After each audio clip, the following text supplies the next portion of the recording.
for 16 years and counting. Thanks for staying with us on the O'Reilly Factor special, President Trump the First Month. I'm Jesse Waters in for Bill O'Reilly, and in the O'Reilly Factor follow-up segment tonight, President Trump and race.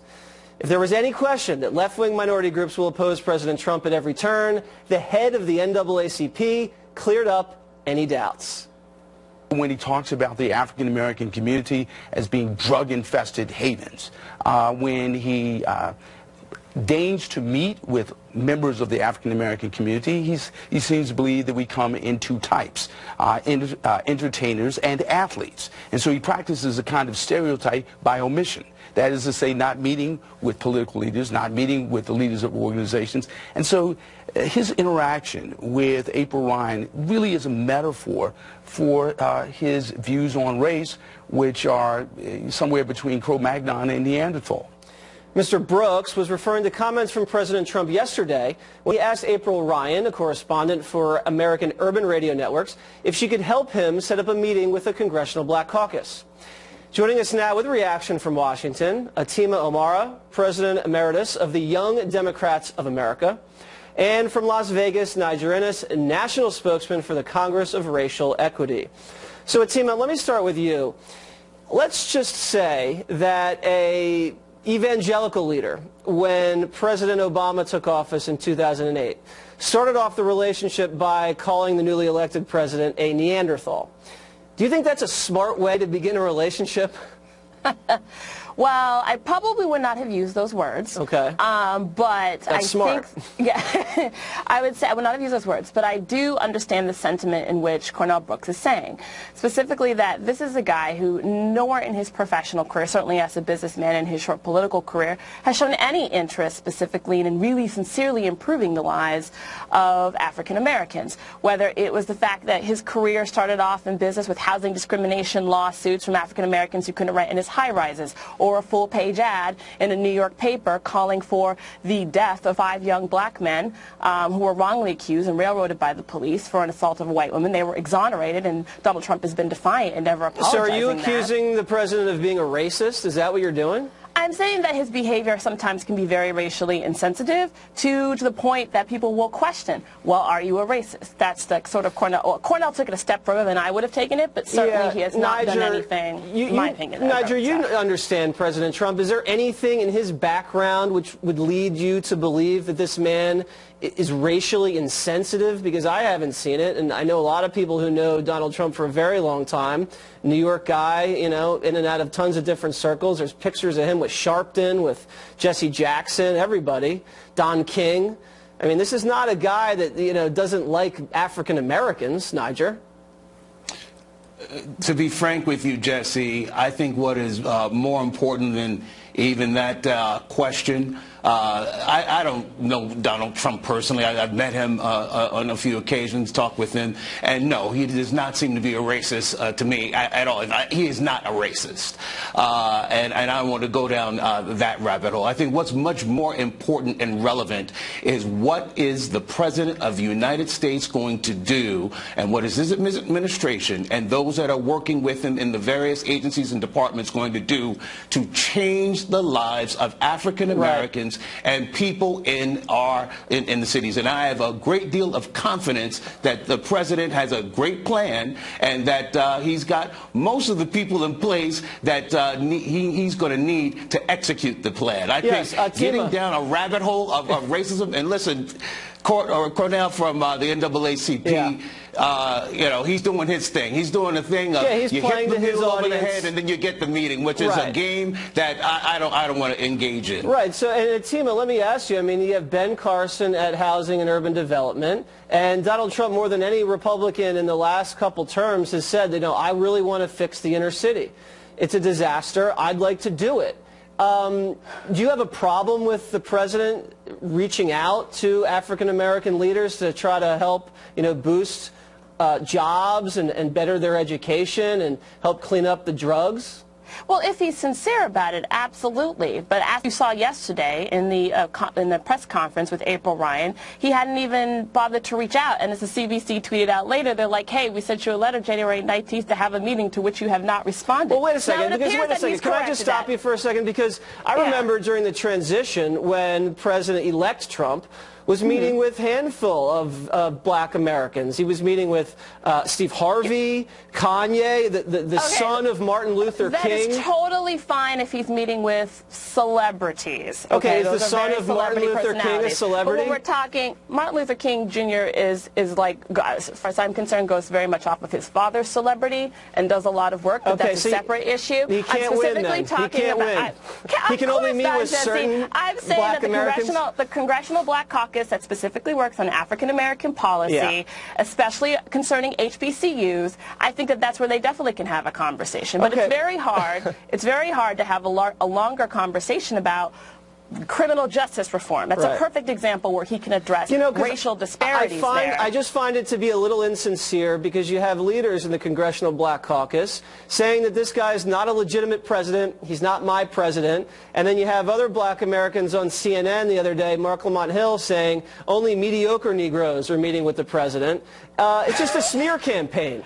So I don't know what's going on, but the president can meet with whoever he wants, and I think there's going to be a meeting with the CBC. The president can absolutely meet with whoever he wants, but what Mark Lamont Hill says is it'll be a great meeting, and I'm sure everybody will get along, but Nigel, we got to run and go pay some bills, all right? Thank you guys very much. All right. Directly ahead, a Washington court rules against a Christian florist who refused to provide flowers to a gay wedding. Now the case headed to the U.S. Supreme Court right after this. Struck a blow to Baronelle Stutzman, a florist who refused to provide her services to a gay wedding. Stutzman claimed doing so would have violated her religious beliefs, but the court ruled that she had violated the state's anti-discrimination laws. Stutzman says she now plans to appeal her case to the United States Supreme Court, potentially setting up a major legal showdown over religious freedom. Joining us now from Atlanta, Robin Biro, a Democratic strategist and LGBT activist. And from Orlando, Sandy Rios, Director of Governmental Affairs for the American Family Association. So, Robin, let me start with you. I'll play devil's advocate here. If a Christian baker refuses to bake a wedding cake for a gay couple, that's discriminatory to many people. But if a designer refuses to dress Melania Trump because of political beliefs, isn't that also discriminatory? What's the difference? Now, I see your point, and I see your spin. However, she has a public spin. That's just asking a serious question. There's a sign in front of her business that says open for business. It's open for business to the public, to all of the public. Right. Now, Melania Trump was trying to get a specially commissioned gown. That's a special commission. Now, if this florist wanted to just do specially commissioned flowers for people, she could do that, but she's open for business to the general public. She cannot discriminate against people based on their religion. Right. Washington State protects against discrimination from LGBT and familial status. So, I mean, you can't go down this road. It's a slippery slope. I understand it's a slippery slope. And Sandy, let me hit you with something now. So if you're a Christian baker and you believe that it's a sin, gay marriage and gay weddings, and you don't want to align yourself with that, does that mean that every customer that comes in that wants a cake that may be a liar or maybe a adulterer or maybe a cheater or a thief, do you have to look into their sin history in order to make a determination whether or not you want to fire up the oven? No, I guess the answer to that, Jesse, would be that you would have no customers, and you yourself could never bake a cake or do floral arrangements. Because we all got some stuff, yeah. Right. No, the point is, it's not that you have a litmus test for someone's moral purity. The point is that Baronelle is being forced to embrace and endorse and give her artistry to something that she feels violates her religious faith. And I have to say, probably because we live in such a culture that's so removed from our morals, people don't understand that the whole union between one man and one woman started in the history of the God of our fathers in this country the history of creation, male and female. Yeah. And the union of man and woman is sacred. And so what we're asking Baronell to do is not embrace people. She's done flower arrangements for this couple before. She knows them. They've been friends for years. She was actually set up with this. It's just that because she's a Christian, she cannot lend her artistry to something that she feels is an immoral union that breaches her conscience. Well, I did not know baking was art. That is great. No, you know what? I'm an artist. Jesse, because when I bake cookies, that means I'm an artist, and I'm just thrilled because that's the only art that I participate in. But guys, we got to run. We got to run. I'm going to go make some art later and fire up my oven. All right. Next on the rundown, former NFL star Dante Stallworth tells Bill O'Reilly why pro athletes should speak out about politics. Do not miss it. In the back of the book segment tonight, politics and pro sports. Athletes like Colin Kaepernick are becoming the center of political storms. But former NFL star Dante Stallworth drew attention this week after arguing that it's not a bad thing. I've always been an advocate for players to speak out on social and political issues. These people are people that are role models. And if you look at it, a lot of these athletes have grown up in these types of neighborhoods where they've come from the bottom, and so they relate more to the average person. Yesterday, Stallworth entered the no-spin zone to make his case to Bill O'Reilly. So my beef with athletes and movie stars too, getting involved with politics, is that I think there should be a baseline of information that they should know enough about what they're talking. Do you agree with that? Yeah, I agree. I think they should take the onus on themselves to educate themselves and to understand the topics that they are going to be disseminating with this types of information. But at the same time, you've got to be able to be honest in what you're saying, and you have to be truthful. Sure. But Colin Kaepernick is the best example. We wanted to talk to him here, all right? But he wouldn't do it. And I thought that was foolish. Now, not just because he wouldn't hear, but he didn't go on any of the big shows, all right? He did this little press conference in the locker room, but he didn't really go out, yet he was disrespectful, and many Americans, to the vets and to the flag and to everything else. Don't you think he had a responsibility to back up his kneeling down? Well, you know what, Bill, I don't think he was necessarily disrespectful, or at least intentionally disrespectful. Okay, but you know others disagree with you, Dante. Yeah. Okay, yeah, for sure. All right, so you've got to respect their disagreement, their dissent. For sure. So that if he's going to do it, put himself in the arena like that, don't you think his obligation is to explain it as best he can? Well, I think he did that initially when, he tried to make a silent protest. And then it was figured out later on after in the post-game conference, it was figured out that, hey, Colin wasn't standing for the national anthem. And they asked him why. And he went on to talk about a lot of the disparages that minorities and African Americans face in certain communities around this country. And he cited some of the DOJ's, some of their investigations on a number of cities across the country.